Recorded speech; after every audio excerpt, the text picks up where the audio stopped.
Gelagat Sultan Pahang, puji Tunku Azizah, raih perhatian ramai. You boleh buat semua benda. Saya kagum, you boleh menyanyi, you boleh menari, dan you juga boleh buat benda ni, Sultan Pahang.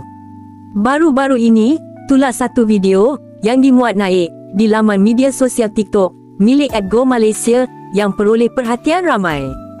Video berkenaan kini meraih jumlah tontonan sebanyak 357,000, tanda suka sebanyak 15,000 dan sebanyak 265 komen.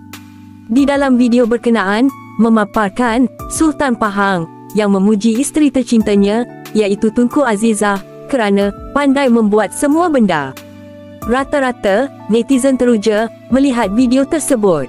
Mereka juga mengatakan bahawa Sultan Pahang sangat romantik dengan Permaisuri Pahang kerana sering memuji dan matanya seakan jatuh cinta buat kali pertama apabila memandang isterinya itu.